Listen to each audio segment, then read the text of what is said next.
This is how to botch owning shit. So first, let's talk about the Amazon definition of ownership, because you're going to need to know the definition and why it matters to see how bad they blew it. So it says leaders are owners. They think long-term and don't sacrifice long-term value for short-term results. They act on behalf of the entire company beyond just their own team. And importantly, they never say that's not my job. This is the part of ownership that these folks really blew. Let's take a different look. A lot of you like Jocko Willink and his book, Extreme Ownership. It's a great book. Highly recommend it. You can get it off my book list at ethanevans.com/books.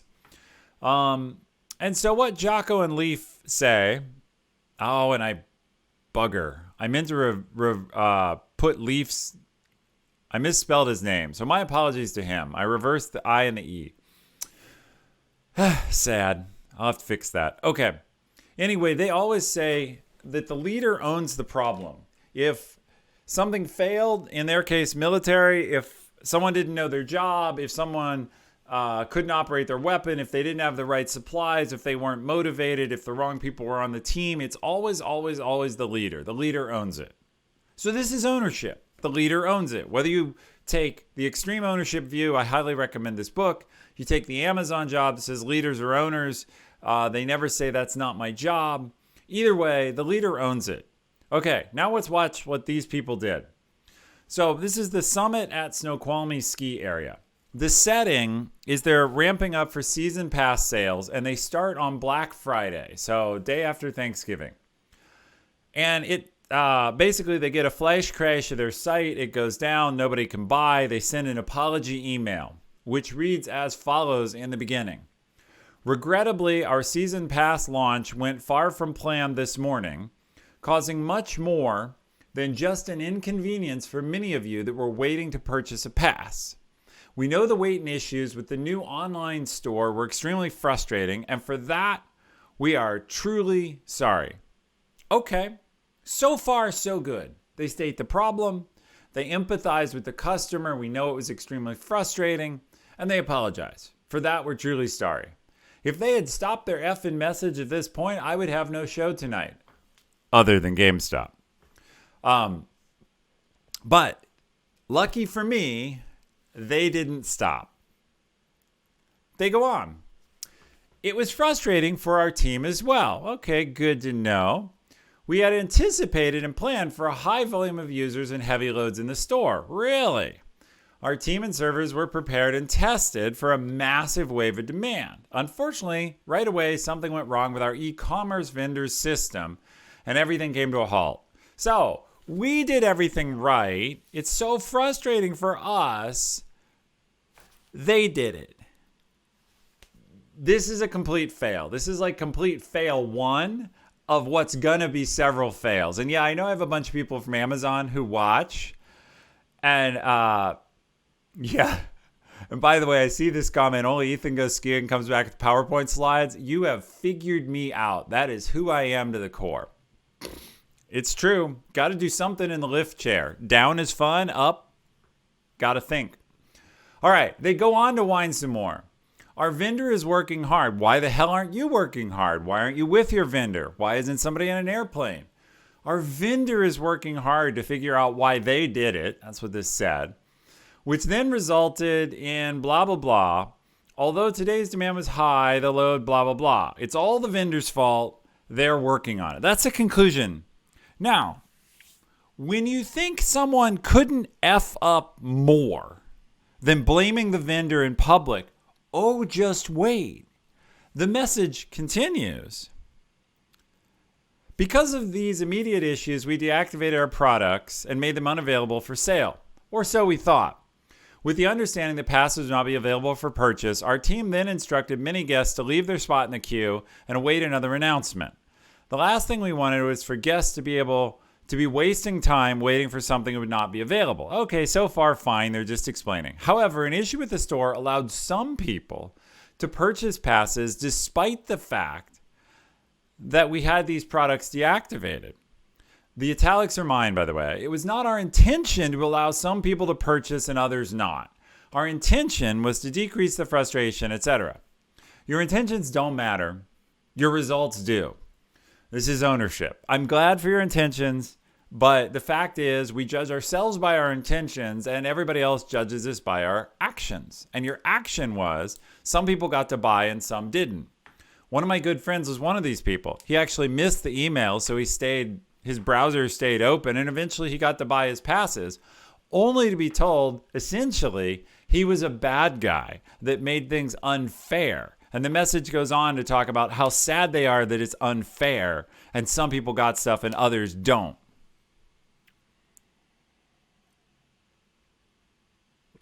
All right. So this just goes on. I'm looking at Danny's comment real quick. Oh, it's terrible. Gabe, just you wait, Gabe Lincoln. It will get worse. They double down on failure. They double down on blaming everybody but themselves. Just buckle up and hold on. Put down the lap bar on your ski seat, on your ski lift seat, because you might fall out. All right. Drop all your plans. We're on a plane ASAP to figure out how to get code into production. Yes, Danny, that was a leader. This, not so much. Okay, let's keep going. This is fun. They then end their message with, don't be mean to us. Lastly, we ask for patience, understanding, and consideration, as not everything in this process is under our control. Now, there is your direct contradiction of either Amazon ownership or Jocko Willink and Leif Babin and extreme ownership. It's not us. We don't control it. Don't blame us. With this in mind, with in mind that we're not responsible, pass the buck. Take a moment to think about others before engaging. Everyone is going to need blah, blah, blah, wine. Our team, wine, is working extremely hard, massive understatement, to roll out changes, blah, blah, blah. We appreciate all the compassionate words. Oh my God. So what have you done in this message? You started out okay, we blew it. You've then blamed the vendor, passed the buck. Hey, we blew it, but it wasn't really us, it was them. And by the way, it was all of you who stayed in line and went ahead and bought after we turned things off. And hey, all you people who are upset that we let some people through but not you, and we have a limited supply and we sold them to some people after emailing you and telling you you could get out of line and there'd be inventory available for you later. Don't be mad at us. Don't be mean. It's not us. Oh my God. All right. When I do these shows at home, my family tells me I yell too much sometimes. I can't help it. Sweet Lord. Yeah, so put your questions in because you got to learn from this. What do you need to learn, by the way, is never fucking do this. Never do anything like this. Okay, but they're not done. Gabe Lincoln, if you're still here, they're still not done. So we're going to get after it. All right. What do they do next? Oh, predictably, round 2. 5 days later, they put the site back up. It crashes again. And they have to send out a message that says, regrettably, and to our immense disappointment, once again, the e-commerce platform provided by Accesso had significant issues this morning when the season pass sale relaunched. So, they blew it the first time. They blamed someone else. They obviously didn't hold that partner sufficiently accountable. And now they're just going straight to it and blaming them by name this time. They're no longer a partner. They're throwing them full on under the bus. They're just like, woo, yeah, we'll get to GameStop, ASAP. I see you there. We will get there. This is worse than GameStop. Okay, you want to go short somebody? Figure out who owns the Summit at Snoqualmie. I think it's Boyne Resorts. There. Or if you don't want to short someone, go long on them. They need your help. These Accesso guys too, apparently. So look, this is even worse. You're blaming you're shaming your partner in public. How's that going to help your relationship? But wait, there's more.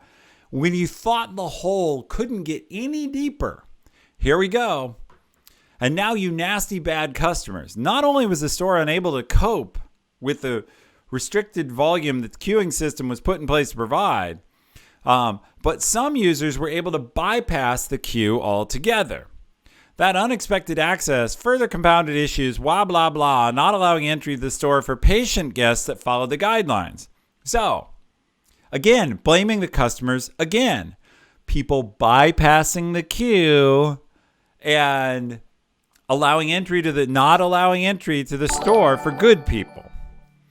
So they just keep digging a hole deeper. While the nature of limited pass sales inevitably means blah, blah, blah, wine, we acknowledge that users bypassing the queue and issues once in the store itself made this scenario much worse. Just like you. We're just like you. We're very upset that guests were able to bypass the queue as we wanted the process to be fair, and it was not. Okay, so they at least admit the problem, but they're like basically blaming their customers for trying to purchase. And they're like, oh, all you people who did buy, you're bad. Hello, these people just spent $300 to $600 on your shit. You might not want to, because this email goes to everyone, including those people. So I know people who bought and got this. It's like, what a train wreck. Marky Marksman, ASAT, thank you both for your Prime subs. Very much appreciate that. This also, I think you didn't have to do anything to bypass their queue. It wasn't like this is a bunch of hackers. This is a bunch of people who want to buy a ski pass. Okay, this is not people like cross-site scripting a hack on them. All right. Lastly, they're not done yet. They need to drag their partner through the mud some more. So they append to the bottom of this message a message from Accesso, their e-commerce provider. And as you can read yourself, they basically make them apologize for how bad it is. And this is ridiculous, okay? You can go re-review the slides or rewind the VOD. They screwed it up. They didn't own it. They blamed everybody but themselves. And then they whined that people were mean to them. And then 5 days later, they did it all again. If you wanted an example of how to not own responsibility, man, this is congressional level. This is whoever wrote this shit has a career waiting in Washington apologizing for politicians. All right, so what do you actually do to do better? Okay, let's do better. So first, it's a throwback to my childhood. If you've never read the Berenstain Bears, if they weren't read to you as a kid, you may not get this. But in these books, Papa Bear always assed it up. He would have written this email. But he at least had the gall or the guts to tell his wife and kids, okay, this is how not to do it. Like, I blew it. Don't do it the way I did. I'll also comment, I'm pretty sure, and Danny's here, she can give her perspective, or other Amazon people who are watching. I'm pretty sure I'd have been fired if I'd have written a message like this to Jeff Bezos when we had a problem. If I'd have said the vendor did it, and it's too bad customers are being mean to us, some of them hacked us, he either would have fired me to my face, or he would have called my boss and said, so I need somebody else on this, and we need to move him along. And he'd have been right. Oh my God.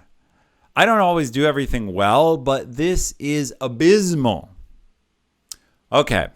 So I'll finish the rant. I'll come back to single camera. We'll talk about any questions for this, and then we'll talk GameStop, because clearly a lot of people want to talk about the hot news. But if you want your career to go well, let me go to the slide for it. This is what you do instead, okay? If something goes wrong, acknowledge that the responsibility is 100% yours.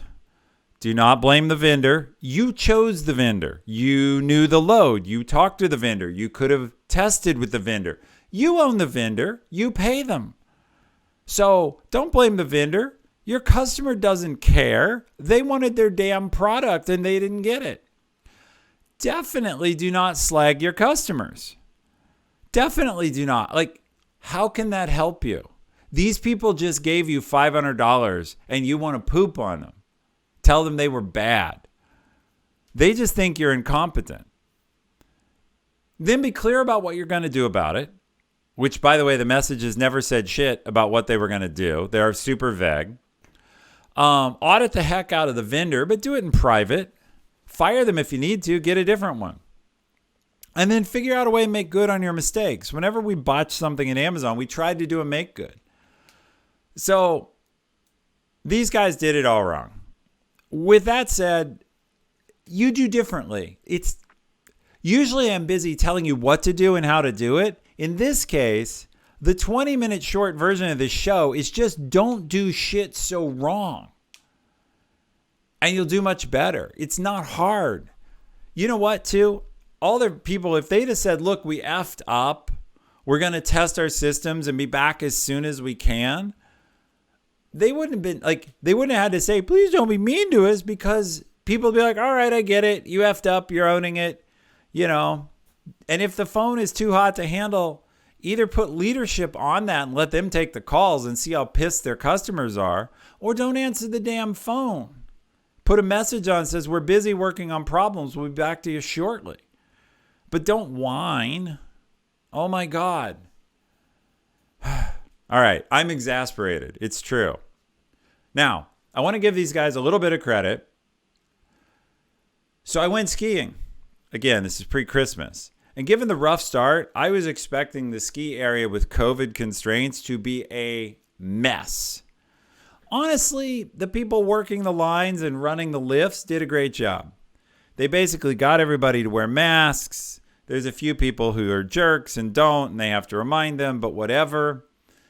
And the operations have been basically smooth. It's amazing. I want to give credit to the regular working staff at the summit. This is clearly a leadership problem. So with that, we roll credits on the presentation. We'll hit questions in a second. If you are new to the channel and want to know about me, or if you're seeing this on YouTube, there you go. That's my background and what I do now. And if you want to find more, here's all the links. For people on Twitch now, the mods can put them up in chat. Meanwhile, I post a couple times a week on LinkedIn, and everything we do eventually ends up on YouTube. So with that, join us in Discord, and I'll go look for questions. We'll see if you have questions on this before. I won't take questions. I won't take questions yet on GameStop. We'll do those next. And somebody in chat will have to give me any more AOC update. And I will post these slides over on my website later. And I'll put them in Discord as well. So nobody's asked any questions. So look, I assume that means everybody here understands ownership and can avoid screwing this up. It's not hard. I've had, look, I will say, I've screwed up huge things at Amazon and elsewhere. If you simply step up, admit it, and fix it, you get a lot of credit because everyone screws up.